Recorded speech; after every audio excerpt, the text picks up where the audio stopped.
ഏഷ്യാനെറ്റ് സ്ഥാപകനായിട്ടുള്ള റെജി മേനോൻ അദ്ദേഹം ഏഷ്യാനെറ്റിൽ തന്നെ ഒരു ഇന്റർവ്യൂ കൊടുത്തിരിക്കുന്നു. ആ ഇന്റർവ്യൂ വളരെ വിശദമായിട്ട് പറയുന്നു റഷ്യ യുക്രൈൻ യുദ്ധം എങ്ങനെ തീരുമെന്ന്.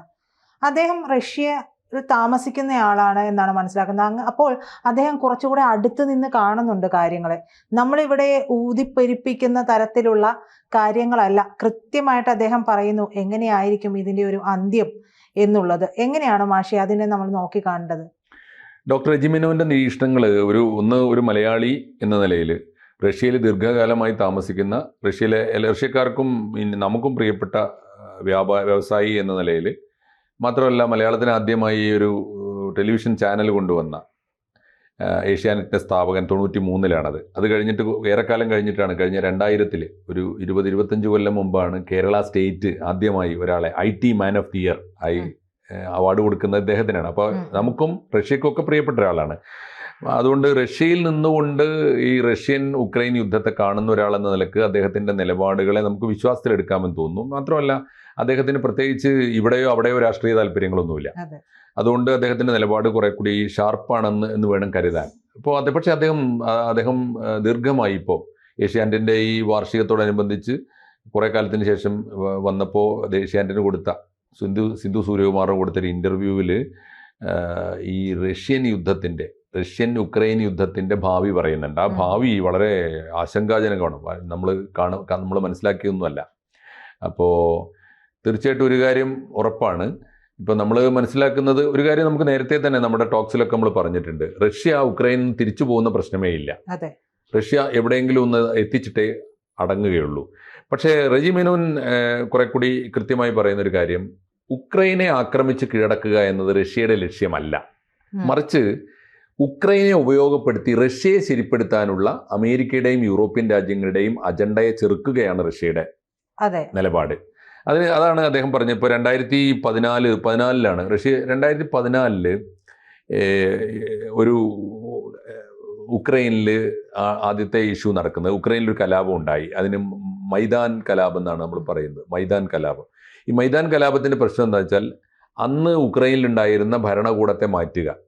പ്രശ്നം ഇത്രയേ ഉള്ളൂ, ഈ റഷ്യൻ സംസ്കാരവും റഷ്യൻ ഭാഷയും റഷ്യൻ ജനതയും റഷ്യയുടെ ഒരു എത്നിക് ആ പ്രദേശം, ക്രീമിയ ഉൾപ്പെടെയുള്ള പ്രദേശത്തിന് ഉക്രൈനകത്ത് സ്വാതന്ത്ര്യം പ്രഖ്യാപിക്കുക. മനസ്സിലായില്ലേ? ഈ സ്വതന്ത്ര ക്രീമിയ വാദം, ആ വാദം ഒറ്റക്കായിരുന്നില്ല, അതൊരു ഡീപ് സ്റ്റേറ്റ് ആയിരുന്നു എന്നാണ് റഷ്യയുടെ നിലപാട്. ശരിയായിരിക്കും, കാരണം റഷ്യക്കകത്ത് കലാപം ഉണ്ടാക്കാൻ എളുപ്പമല്ല, വിവരം അറിയും. അതേസമയത്ത് റഷ്യയുടെ മതിലിനോട്, റഷ്യയുടെ അതിർത്തിയോട് ചേർന്ന് കിടക്കുന്ന ഉക്രൈനകത്ത് റഷ്യയോട് ചേർന്ന ഭാഗത്ത് ഒരു കലാപം ഉണ്ടാക്കുക, എന്നിട്ടൊരു കൊച്ചു പ്രദേശം സ്വതന്ത്ര രാജ്യമായി തീരുക. അതാരുടെ താല്പര്യമായിരിക്കും എന്നുള്ളത് വളരെ പ്രകടമാണ്. അപ്പോൾ റെജി മേനോൻ പറയുന്നത് അത് റഷ്യക്ക് നന്നായിട്ട് അറിയാം ആ കലാപം എന്തിനാണ്. ആ കലാപം റഷ്യയോട് ചേർന്ന് റഷ്യയുടെ ഒരു ശത്രു രാജ്യത്തെ കൃത്യമായി അവിടെ വളർത്തിയെടുക്കാനാണ് ഈ ക്രീമിയയുടെ സ്വാതന്ത്ര്യം നടന്നത്. എന്നിട്ട് മാത്രമല്ല, ആ കലാപം ജയിച്ചു. അവിടെ ആ കലാപത്തിൽ ഇവരെല്ലാം കൈ അയച്ച് സഹായം ചെയ്തു. അമേരിക്കയും യൂറോപ്യൻ രാജ്യങ്ങളെല്ലാവരും കൈ അയച്ച് സഹായം, വ്യക്തമാണ് ആരാണ് അതിനെ, വളരെ കൃത്യമായ അജണ്ടയാണ്. ആ കലാപം ജയിച്ചു എന്ന് മാത്രമല്ല, അന്നത്തെ അവിടുത്തെ ഭരണാധികാരി ഉണ്ടായിരുന്നല്ലോ, എന്തായിരുന്നു അദ്ദേഹത്തിന്റെ പേര്, യാനുകോവിച്ചിനെ മാറ്റി അട്ടിമറിച്ചു. അതിനുശേഷമാണ് ഈ ഉക്രൈൻ വേറെ ഒരു വലിയ തലവേദനയായി റഷ്യക്ക് മാറുന്നത്. 2014 അന്നു മുതൽ ഇപ്പൊ നമ്മൾ പറയുന്നുണ്ടല്ലോ, റഷ്യയിൽ നമ്മൾ ഏറ്റവും വലിയ റഷ്യക്കെതിരായി ലോകമാധ്യമങ്ങൾ പ്രചരിപ്പിക്കുന്ന ഒരു പ്രധാനപ്പെട്ട കാര്യമുണ്ട്, സത്യവുമാണ്. റഷ്യ എത്ര പേരെയാണ് കൊന്നത്? 3.5-4 കൊല്ലത്തോളമായില്ലേ? 2022 തുടങ്ങിയതാണ്. 4 കൊല്ലം 3.5 കൊല്ലം 4 കൊല്ലത്തോളമായി യുദ്ധം തുടങ്ങിയിട്ട്. നിരപരാധികളായ മനുഷ്യരെ കൊല്ലുകയാണ്. 7 ലക്ഷം, നമ്മൾ കഴിഞ്ഞ ആഴ്ചയും നമ്മൾ പറഞ്ഞില്ലേ, 7 ലക്ഷം സൈനികരെ വീണ്ടും കൊണ്ടുപോയി വിന്യസിച്ചു എന്ന് പറയുന്നുണ്ടല്ലോ. അപ്പോൾ റഷ്യ നടത്തുന്ന അതിക്രമങ്ങളെക്കുറിച്ചും റഷ്യയുടെ അധിനിവേശമായിട്ടാണ് ഇത് ചിത്രീകരിക്കുന്നത്. പക്ഷേ റെജി മേനോൻ ചോദിക്കുന്ന ഒരു ചോദ്യമുണ്ട്, ഈ 2014 തൊട്ട് 21 വരെ, 2014 തൊട്ട് 21 വരെ എന്ന് വെച്ചാൽ റഷ്യൻ അധിനിവേശം നടക്കുന്നതിന് മുമ്പുള്ള കാലത്ത് മാത്രമായിട്ട് അവിടെ 15,000 പേരെ കൊന്നിട്ടുണ്ട് ആഭ്യന്തര കലാപത്തിൽ. ആരെയാണ് കൊന്നത്? ഉക്രൈനികളെ കൊന്നതാണ്. മനസ്സിലായില്ലേ? അപ്പോൾ അതിൻ്റെ ഒന്നും കണക്കാരും എടുക്കാറില്ല. അപ്പോൾ പക്ഷേ അന്ന് മുതൽ റഷ്യ ഇപ്പോൾ നടത്തുന്ന ഒരു ശ്രമം വേറൊന്നുമല്ല. ഈ ആദ്യകാലത്ത് ഉക്രൈൻ സോവിയറ്റ് യൂണിയനിൽ നിന്ന് വിട്ടുപോകുന്നതാണല്ലോ. 92 കാലത്ത് സോവിയറ്റ് യൂണിയനിൽ നിന്ന് വിട്ടുപോയി എന്നിട്ട് ഉണ്ടായ രാജ്യമാണ് ഉക്രൈൻ.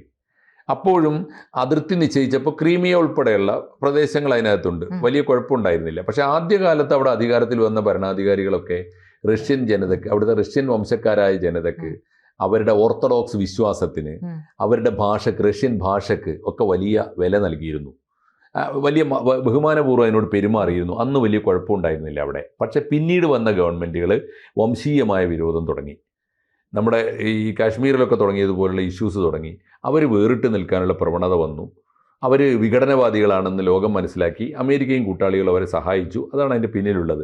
അങ്ങനെ ഒരു സ്വതന്ത്ര രാജ്യം അവിടെ വന്നാൽ റഷ്യക്ക് അതെന്നും തലവേദനയായിരിക്കും എന്ന് അവർക്കറിയാം. അങ്ങനെയാണ് ഈ അവിടെ ഇഷ്യൂസ് തുടങ്ങുന്നത്. ഇദ്ദേഹം പറയുന്നത് ഈ കഴിഞ്ഞ 2015 അദ്ദേഹം പറയുന്നുണ്ട്, ഈ 14 തൊട്ട് ഈ പ്രക്ഷോഭങ്ങൾ നടക്കുന്നുണ്ടല്ലോ, 2015 ഇദ്ദേഹം കീവിൽ സന്ദർശിച്ചു. ഉക്രൈൻ്റെ തലസ്ഥാനമായ കീവിൽ റെജി മെനോൻ ചെന്നു. ഞാൻ ചെന്നിട്ട്, അപ്പോൾ അവിടുത്തെ ബിസിനസ് മീറ്റിങ്ങിനാണ് അദ്ദേഹം പോകുന്നത്, കൊമേഴ്സ് ചേംബർ ഓഫ് കൊമേഴ്സിന് മീറ്റ്. ആ മീറ്റിങ്ങിൽ അദ്ദേഹം പങ്കെടുക്കുമ്പോൾ അദ്ദേഹം റഷ്യയിൽ സംസാരിച്ചു. ഇദ്ദേഹം റഷ്യൻ ഭാഷ നന്നായിട്ട് അറിയാം. അപ്പോൾ റഷ്യയോടുള്ള സ്നേഹം കൊണ്ട് റഷ്യക്കാരന് എന്ന രീതിയിൽ റഷ്യയെ പ്രതിനിധീകരിച്ചാണ് പോകുന്നത്. അദ്ദേഹത്തിൻ്റെ അറിയാലോ, അദ്ദേഹത്തിൻ്റെ ഈ മേനോൻ ഗ്രൂപ്പാണ് അദ്ദേഹത്തിൻ്റെ വലിയ വ്യവസായ സ്ഥാപനം. ഈ ഫാർമസ്യൂട്ടിക്കൽസ് തൊട്ട് IT വരെയുള്ള വലിയ വ്യവസായ ശൃംഖലയുണ്ട്. അപ്പോൾ റഷ്യയിൽ നിന്ന് ചെന്നതുകൊണ്ട് അദ്ദേഹം റഷ്യൻ ഭാഷയിൽ സംസാരിച്ചു. പക്ഷേ അദ്ദേഹം ഞെട്ടിപ്പോയ കാര്യം, അവിടുത്തെ മുഴുവൻ വ്യവസായികളും മുഴുവൻ സദസ്യരും അദ്ദേഹത്തിനെതിരായി പ്രതിഷേധിച്ചു. റഷ്യയിൽ സംസാരിക്കാൻ ഇവിടെയോ എന്ന് പറഞ്ഞാൽ റഷ്യൻ ഭാഷയോട്, റഷ്യൻ ജനതയോടും റഷ്യൻ സംസ്കാരത്തോടും ഉക്രൈനിൽ കടുത്ത വിരോധം തുടങ്ങിയിരിക്കുന്നു എന്ന് ഞാൻ മനസ്സിലാക്കിയത് അന്നാണ്. അപ്പോൾ വെറുതെ അല്ല അവിടെ ഈ ഒരു സംഘർഷം ഉണ്ടാക്കിയെടുത്തതിൻ്റെ പിന്നിൽ കൃത്യമായ അജണ്ടയുണ്ട്. ഒരു റിയൽ ഡീപ് സ്റ്റേറ്റ് അവിടെ വർക്ക് ചെയ്തിട്ട്, ആ ഡീപ് സ്റ്റേറ്റ് അങ്ങനെയാണ് ആദ്യം വർക്ക് ചെയ്യുക, ജനമനസ്സിൽ വിരോധം ഉണ്ടാക്കുക, എന്നിട്ട് പിന്നെ അവരെ കലാപകാരികളാക്കാൻ, കലാപം നടത്താനുള്ള ഫണ്ടിങ് കൊടുക്കുക. മൂന്നാമത് കലാപം ജയിച്ചു കഴിഞ്ഞാൽ ഈ ഭരണകൂടത്തെ അട്ടിമറിക്കാനുള്ള പണി ചെയ്തു കൊടുക്കുക. ഇങ്ങനെയാണ്. എന്നിട്ട് വേറൊരു ഭരണകൂടത്തെ കൊണ്ടുവരിക. അങ്ങനെ വന്നതാണ് സെലൻസ്കിയുടെ വരവ്. അങ്ങനെയാണെന്നാണ് ഞാൻ പറയുന്നത്. അതുകൊണ്ട് ഇപ്പോൾ സെലൻസ്കി തന്നെ അദ്ദേഹം പറയുന്നത്, റെജി മെനോൻ്റെ വാക്കനുസരിച്ച് Zelensky is basically a western product എന്നാണ്.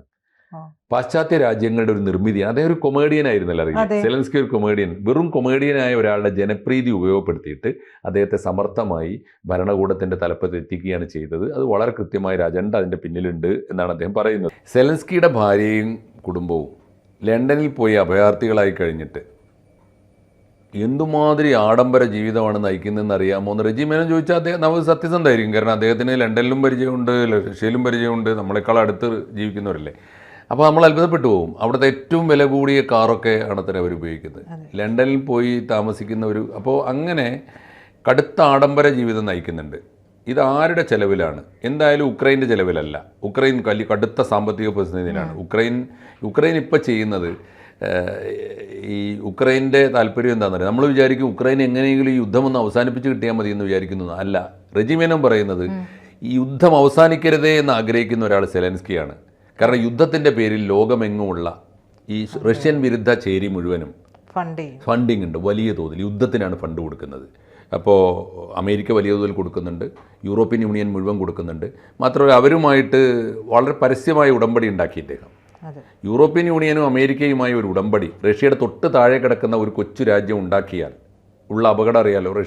റഷ്യ അതുകൊണ്ടുകൂടിയാണ് വിട്ടുവീഴ്ചയില്ലാതെ ഈ പോരാട്ട രംഗത്ത് നിൽക്കുന്നത്. അതിൽ വിട്ടുവീഴ്ച ചെയ്താൽ റഷ്യയുടെ ഭാവി തന്നെ അപകടത്തിലാവും അവർക്കറിയാം. ഇനി ഒരു കാര്യം കൂടി, ഇപ്പോൾ സെലൻസ്കിയുടെ ധനമോഹമാണ്. സെലൻസ്കിക്ക് പിടിച്ചു നിൽക്കാൻ വേണ്ടത് പണമാണ്. ആ ആഡംബരത്തിന് വേണ്ടത് പണമാണ്. അത് മുഴുവൻ ഇപ്പോൾ യൂറോപ്യൻ രാജ്യങ്ങളും അമേരിക്കയും യുദ്ധമുള്ള കാലത്തോളം കൊടുക്കും. വീണ് കിട്ടിയ അവസരം നന്നായി മുതലാക്കുന്നു. അതുകൊണ്ട് കൂട്ടത്തിൽ റെജി മെനോൻ ചോദിക്കുന്നൊരു ചോദ്യമുണ്ട്. ഈ പണം മുഴുവൻ വാങ്ങിയിട്ട് എന്നെങ്കിലും ഇപ്പം എന്താ സ്ഥിതി എന്നറിയോ? ഈ പണം മുഴുവൻ കടമായിട്ടാണ് വാങ്ങുന്നത്. കടമാണ് യുദ്ധത്തിന് കൊടുക്കുന്നത്. കടം യുദ്ധകാലത്ത് മറ്റു രാജ്യങ്ങൾ ഒരു രാജ്യത്തിന് കൊടുക്കുന്നത് കടമാണ്. അങ്ങനെ കൊടുക്കുകയാണെങ്കിൽ അദ്ദേഹം പറയുന്ന ഒരു കണക്കുണ്ട്. ഇപ്പോൾ അങ്ങനെ കിട്ടിയ കടം ഇപ്പോൾ ഉക്രൈന് $500 ബില്യൺ ഉണ്ട്. $500 ബില്യൺ കടമുണ്ട്. എന്നിട്ട് റെജി മെനോൻ ചോദിക്കുന്നു, ഈ കടം ആര് വീട്ടും? അദ്ദേഹം പറയുന്നു, ഉറപ്പാണ് ആരും വീട്ടാൻ പോകുന്നില്ല.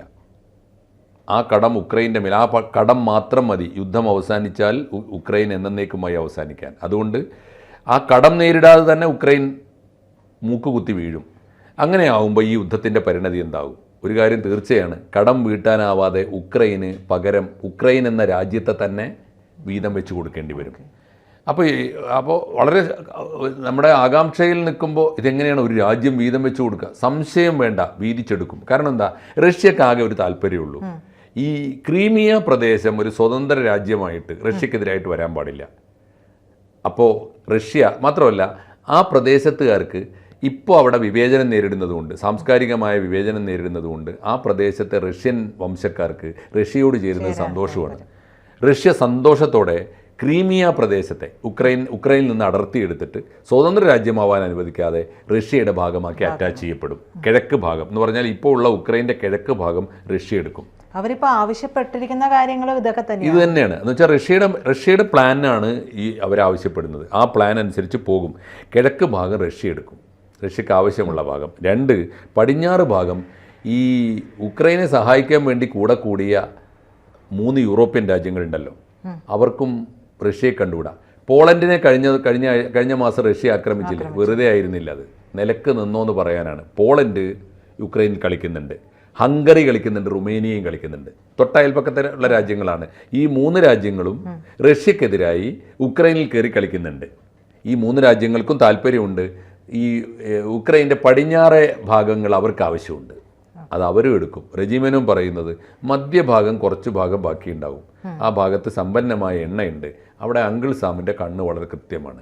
അതുകൊണ്ട് അമേരിക്ക ഇതുവരെ നൽകിയ മുഴുവൻ സഹായത്തിനും ബദലായിട്ട് ഈ ഉക്രൈൻ്റെ കണ്ണായ ഭാഗം, മധ്യഭാഗം ട്രംപും എടുക്കും.